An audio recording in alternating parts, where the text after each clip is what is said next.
This is Inside the Apple Studio, the podcast that details the intersection of architecture and Apple and explores how architects and other design professionals use Apple products in the practice of architecture.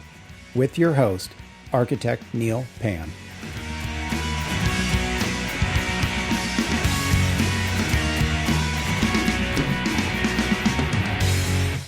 Support for Inside the Apple Studio comes from Monograph. Architects, how do you manage your firm? Are you using dated and clunky software? Are you frustrated using different spreadsheets and never really getting a clear view of the status of your projects? Then let me tell you about Monograph, because they can help. Monograph is online software that is designed by architects for architects. It allows you to track your time, your projects, and your budgets. It can not only track all of this, but it can do it all in real time. Monograph has an awesome tool called Money Gantt.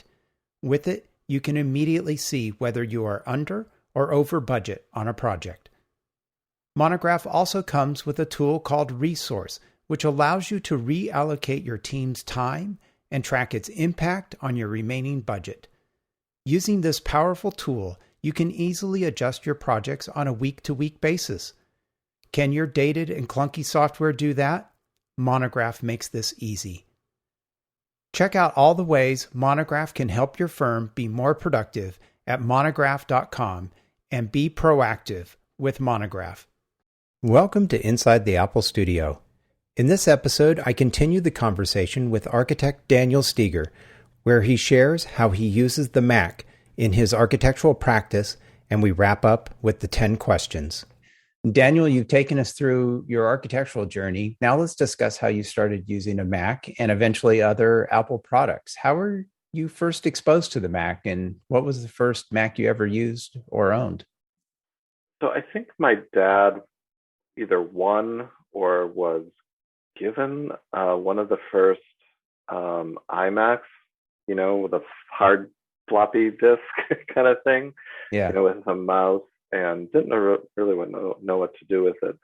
And then subsequently, as I got into the profession, it was all Windows-based. The computer systems at my parents' office were Windows-based. And, and that was in the 90s, so user interfaces that weren't all that friendly. And mostly kind of software stuff for accounting. All through MIT, it was Windows-based, although there were a couple classmates who had Macs. I'd never had my own laptop up to that point. Yeah. And then after I graduated, it was funny. I was working for a firm, and the marketing director and I were good friends, and cell phones were just coming out. Got my first cell phone. Kind of stumbled through that, and then the iPhone came out. Ooh, yeah. That was a game changer.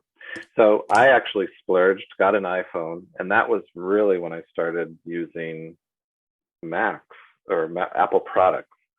And it I was still Windows-based. At every firm that I worked for, AutoCAD was Windows-based, Revit started to be Windows-based.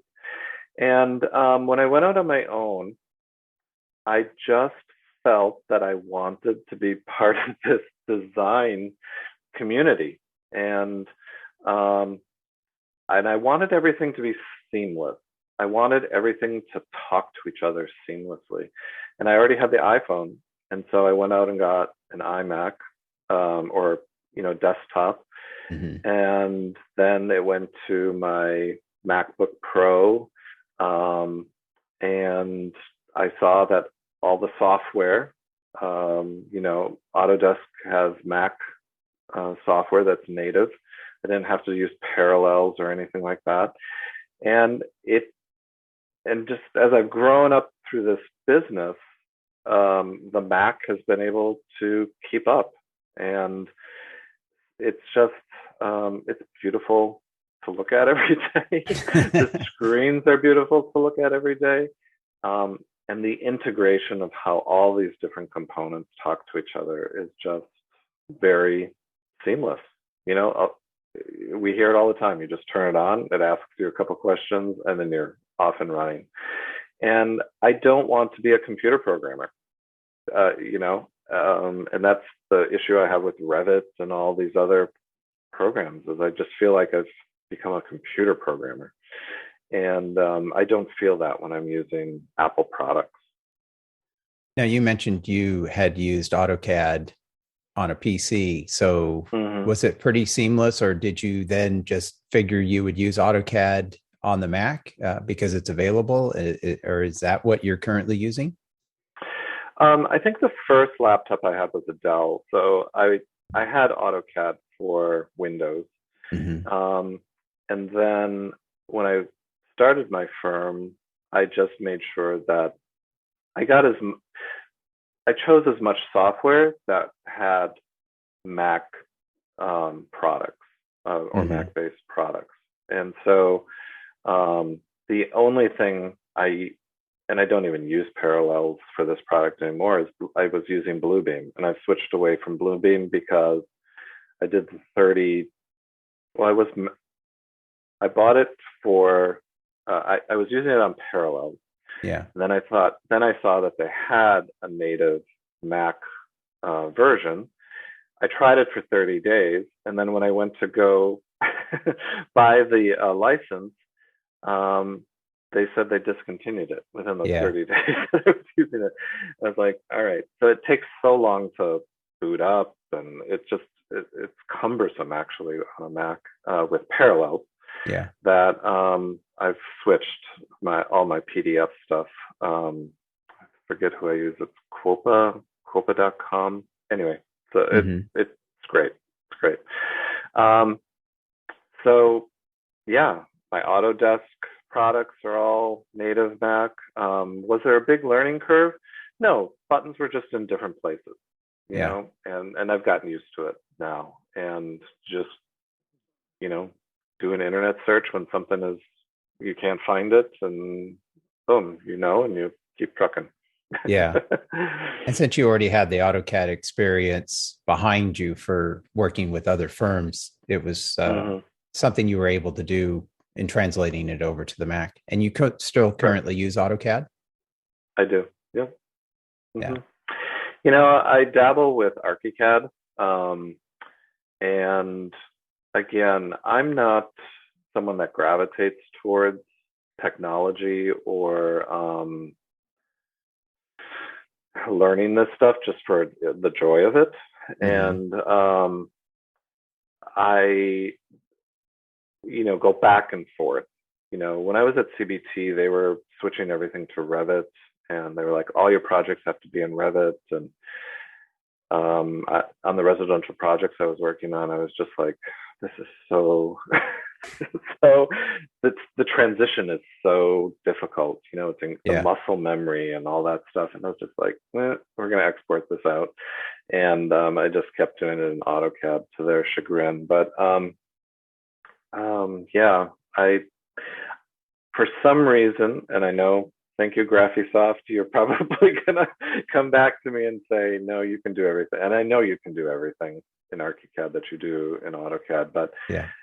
I'm just so much more facile in that program. And I'm so busy on my own that to take the time to just learn it, and that steep learning curve, I just haven't dedicated myself to it. So I dabble with it. Like if somebody wants a kitchen elevation or something like that, I can throw that into ArchiCAD very quickly. But beyond that, I haven't used ArchiCAD to its fullest potential. Yeah. So What other applications or services do you use to manage how you practice architecture on your Mac? um, so I use all of Microsoft's Office products.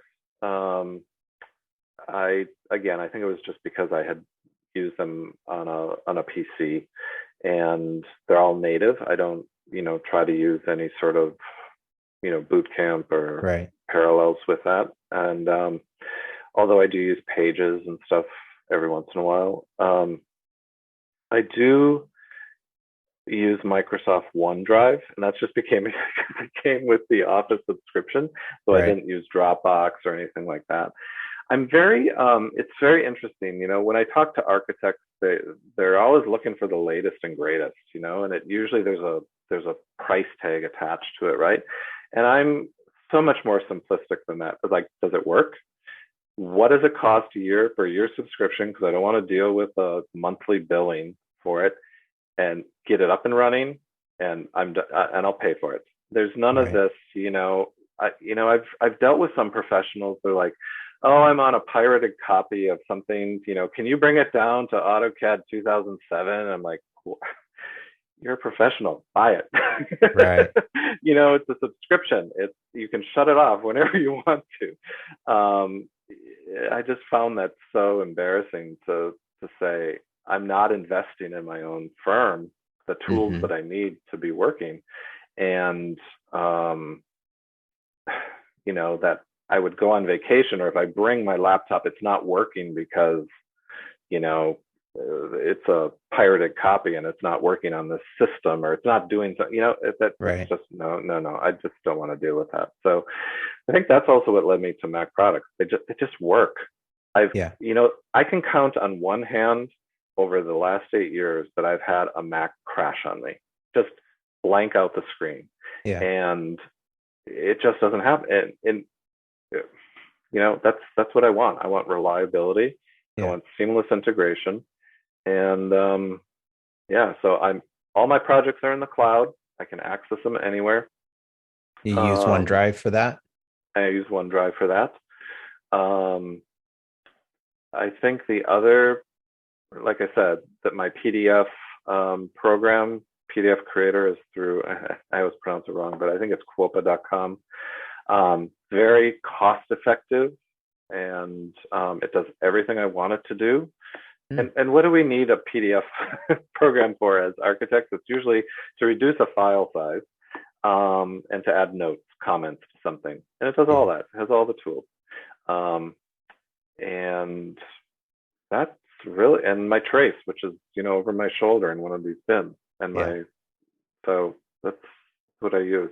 I don't get into, again, I'm not using ArchiCAD to its fullest potential.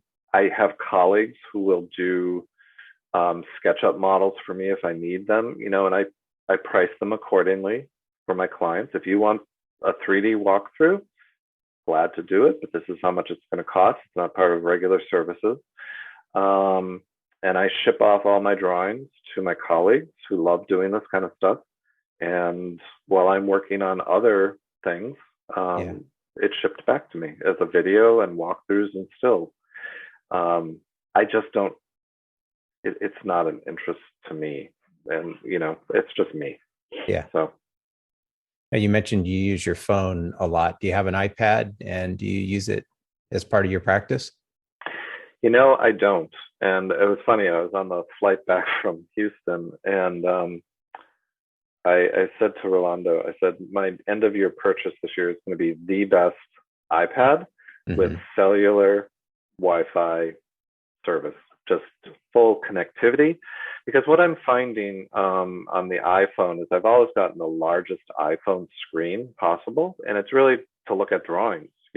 If I'm on site and we all are in this situation, what do we bring to the site, right? Am I going to need that drawing? Do I print it out? And I've kind of, when I first went out on my own, I bought this 1, 2, 3, 4.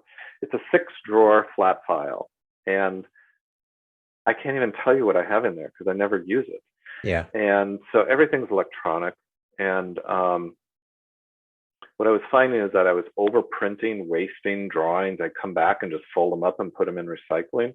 And so now I don't, unless I know that we're going to have to draw on something as a team. I don't print it out, and I then go to OneDrive out in the field and pull something up. That, hey, Mr. and Mrs. Contractor, you say you don't have that spec. Let me send it to you again. It's right here. Right. And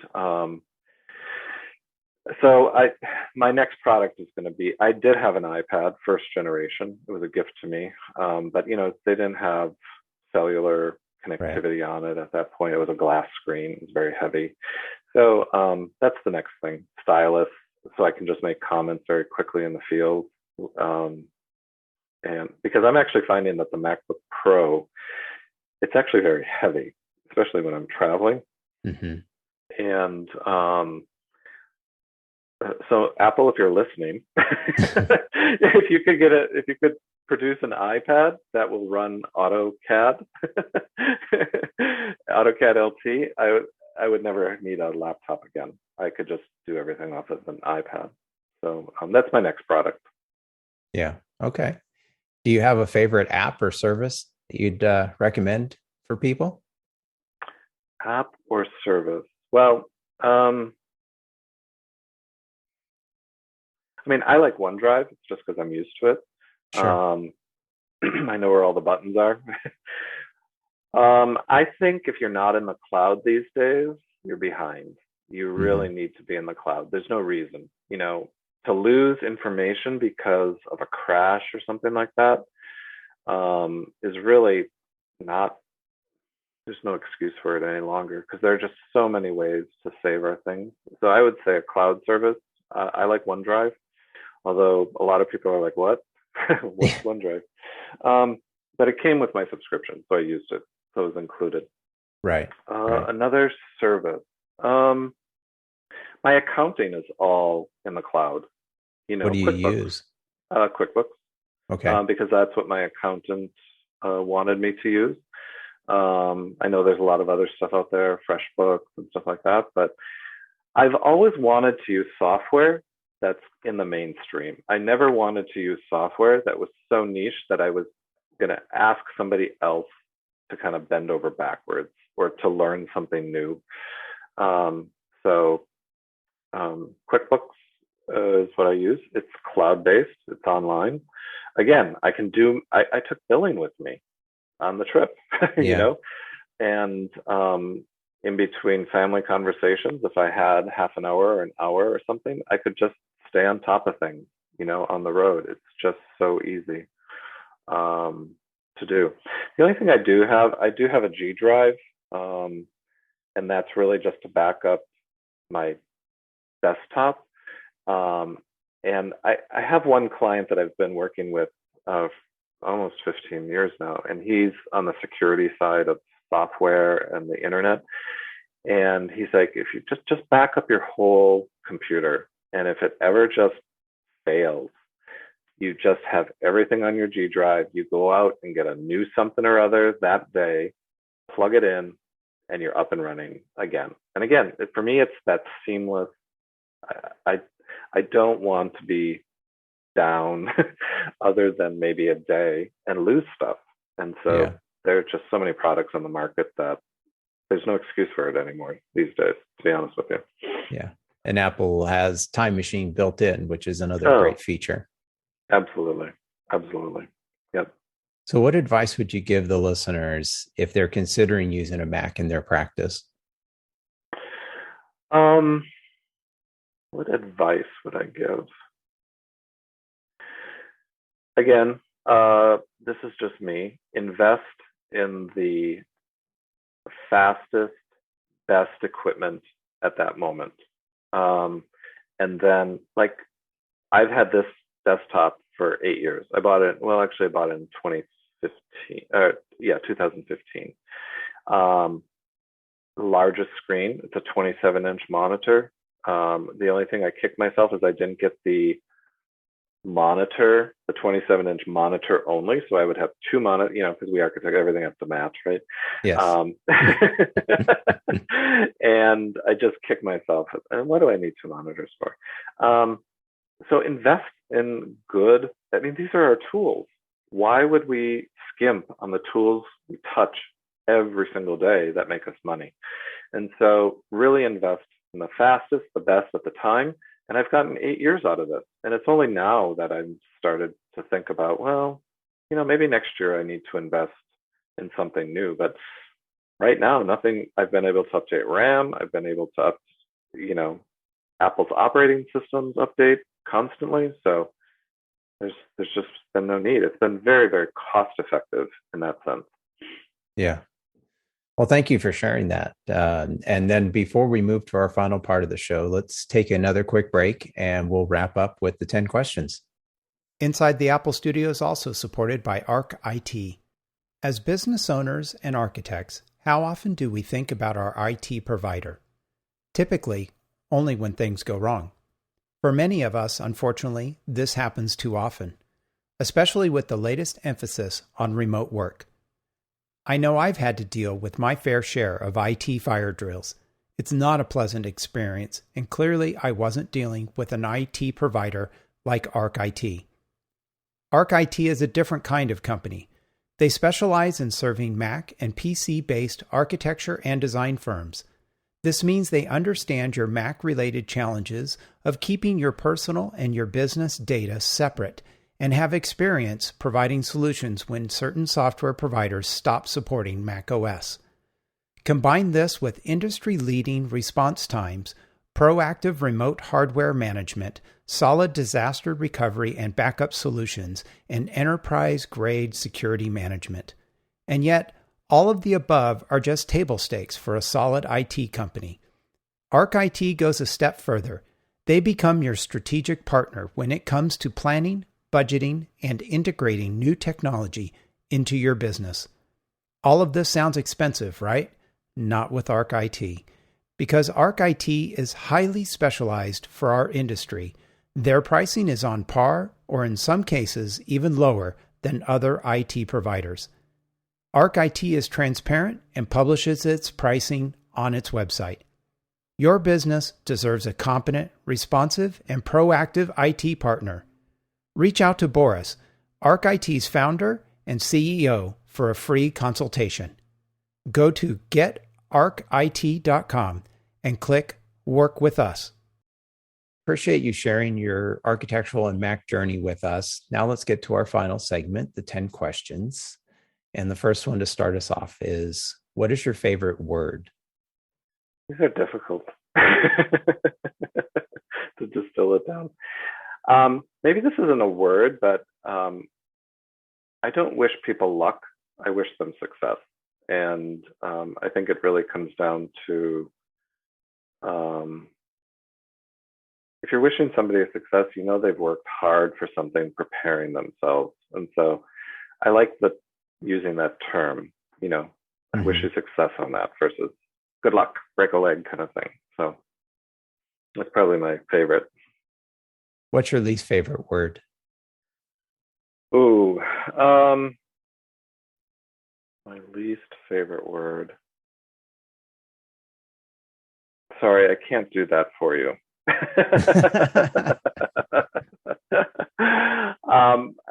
I think I always couch it in, I don't like listening to people's excuses. And so I'd rather them just be very blunt and say, I wasn't able to get to that, but I can get to it this time, versus, oh, I was too busy. Or, I know it's not a word, but that just, or I didn't get that email. I mean, how many times do we not get emails? Come on. Emails work 99.9% of the time. So anyway, Those are kind of my least favorite excuses. I just be honest about, you fell short and you're going to try and rectify it. What turns you on creatively, spiritually, or emotionally? I think creatively, for me, understanding, this is going to sound weird.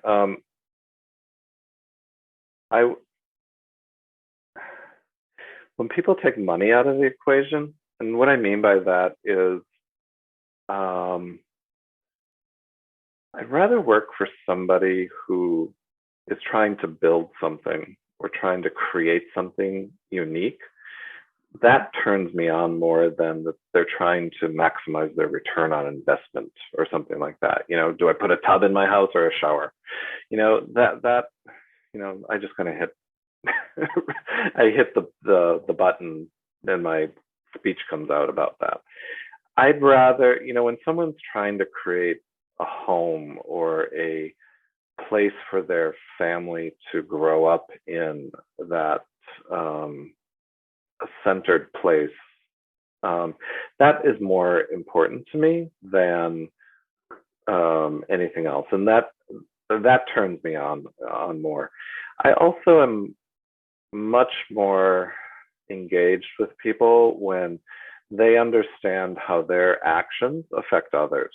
And that can be on multiple levels, but I think it just, do unto others as you would want them to do unto you. And so that's very attractive to me, from a creative, spiritual, or emotional standpoint.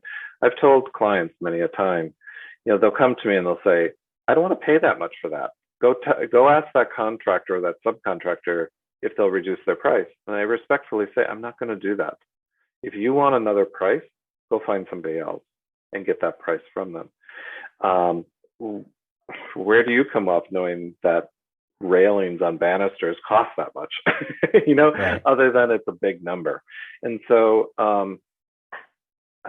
that's kind of the opposite. That's what doesn't turn me on, kind of spiritually or emotionally, or creatively.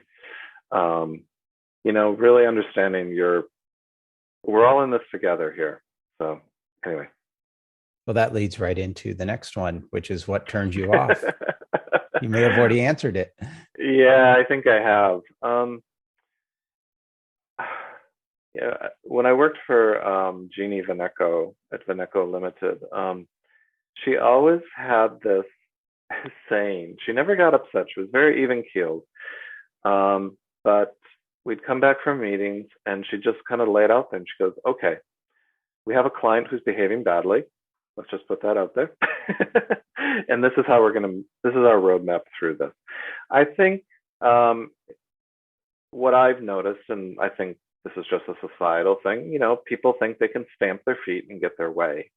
And of course, we try and do good by our clients and get them what they want. But when people try and kind of move their weight around, it just leaves a bad taste in my mouth. I had a client who, we were having trouble at the start of the pandemic with the gas company and hookups. They were months behind. And, he professed at a site meeting, well, I know the CEO of the gas company, and do we need to give him a call? That come on. Yeah. We're pulling strings and weights and all that. That just isn't me. And so that's kind of a turnoff for me as well. What sound or noise do you love? Yeah, when I read that, I knew exactly what I was going to say. I love the sound of a bubbling brook, a creek. I grew up very close to Lake Michigan in Wisconsin, and New England, Boston, were very kind of ocean centric. And I'm not a beach person in that way. And, we've had a lot of friends and colleagues over the years that get their beach house or a house on the Cape, and that's great. That's what they want. But I have always said, if I can have a piece of property that has a babbling brook running through it, and I can open up my window at night and just listen to the murmur of the creek, that's all I need. What sound or noise do you hate? Big trucks downshifting. I don't know why it grates on me. It just, yeah, for some reason. What's your favorite curse word? In English or Spanish? You can give both. One I'll bleep and the other one I may not have to.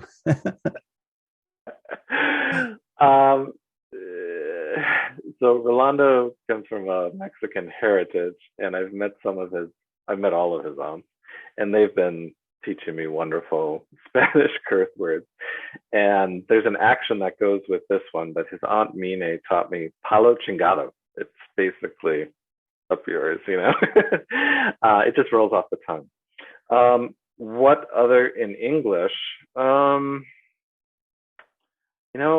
People have said this. I don't swear a lot. I do up here in my head, but I don't verbalize it a lot. I think the Steger playbook says swearing is like saying, gosh darn it.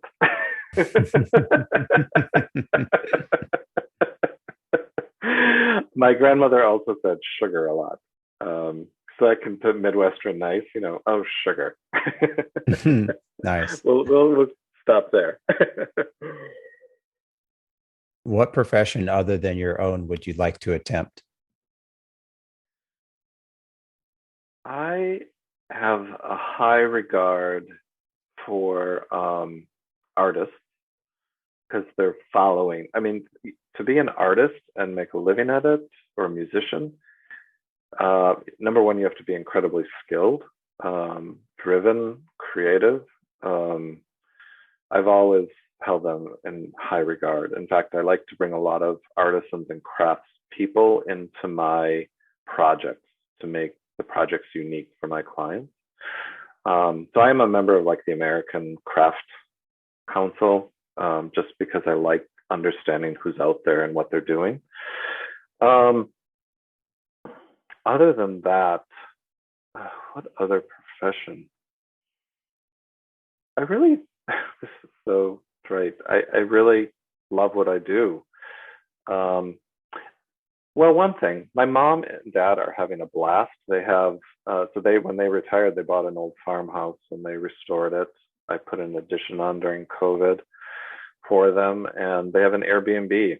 And it's actually been very fun being a hotel host, and opening your home to people, and something with hospitality, I think has always been quite interesting to me. So, what profession would you not like to do? My parents will probably never hear this podcast. I can see where this might be heading. Yeah. No, I think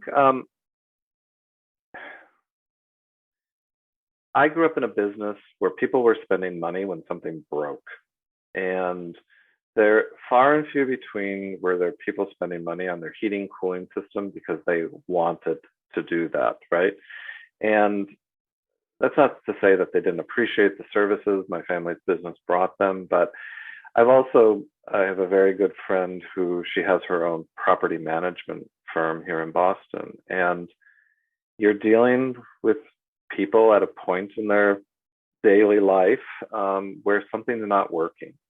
And I think architecture, the beauty of that is people are trying to make something better in their lives, and they're willing to spend the money to do that. I mean, we're solving problems for them, but it's not like, what would you rather spend your money on? A trip to the Bahamas or to fix your furnace?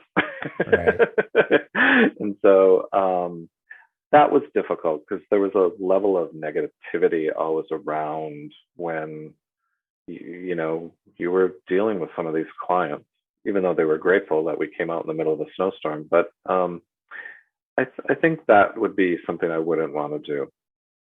If heaven exists, what would you like to hear God say when you arrive at the pearly gates? Well, growing up in a Catholic household, a rather religious household, we've been prepped for this one. No,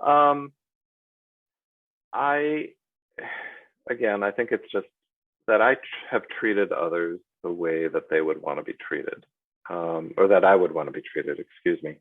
In my practice,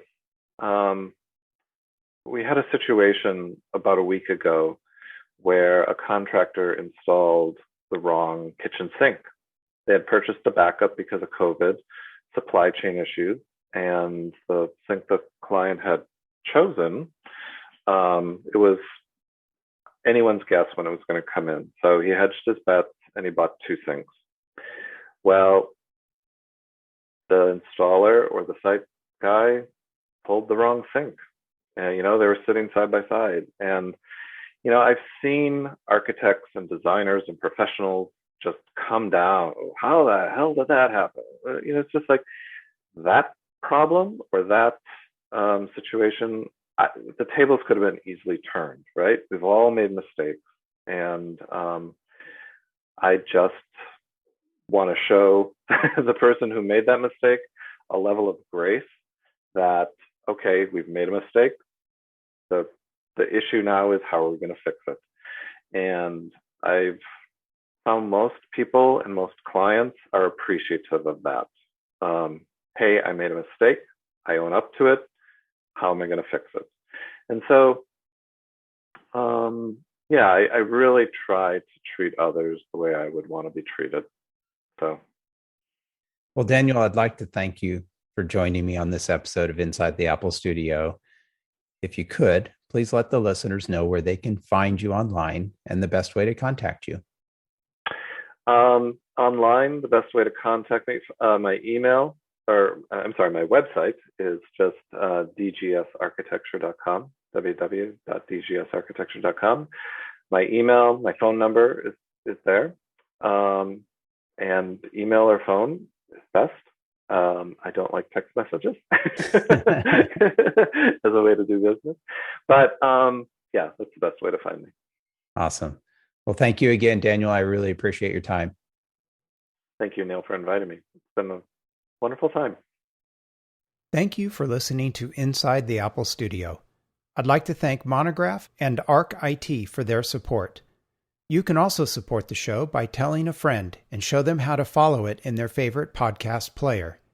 If you have comments on the show, you can find me on Twitter at NPANN or at Apple for Arc. That's Apple, FORARCH. You can also comment on the Apple for Architects Facebook page and join the Apple for Architects Facebook group. Inside the Apple Studio is a production of Apple for Architects at appleforarchitects.com. I mean, I basically have a glorified personal system here. I just happen to have kind of niche software operating on it. Otherwise, my plotter is just a bigger printer than somebody's home printer. I think for me, the only thing that I kind of would ever want a consultant for or somebody to just do it for me is when I get new email accounts or devices and those email exchanges have to be set up through Squarespace, just all that coordination. Yeah. For some reason, all that email routing is just kind of Greek to me. And so just to have somebody do it and make sure it's doing it correctly, that I can get it on all my devices and it's pushing notifications correct, all that. I just like somebody to come in and do that. But yeah, if you've got a friend who knows what they're doing, that's usually enough. But otherwise, you need to, buy a couple hours of somebody's time to come in. But yeah, that's some, as many times as I've done that, it's still like, am I doing this right? Oh, it worked. Okay, yeah, I did it right. Yeah. I still get that feeling, even though I've done it many times. I think with the phones, though, they've made it far easier because now, unlike when the phones first came out, it's really a seamless process to just move all of your accounts from your old phone to your new phone. It works really, really well now, so that you don't really have to go through like, hey, I'm plugging in this information. Oh, I've got to make sure these things are checked so that the emails get set up correctly. At least that part of it is pretty seamless. And I would say on the Mac side, they're getting better with that in migrating from an old machine to a new machine, that it's a little bit simpler. But again, the old adage of, hey, I'm going to Google, how do I set this up? Somebody's written an article somewhere and, you can usually find that information. And if you spend a few minutes, you can follow it through, but not bad advice too. If you've got a friend that is good at it, hey, can you help me do this? Come on over for dinner and, we'll hang out. And oh, by the way, can you take care of this for me? Exactly. Usually the way it works.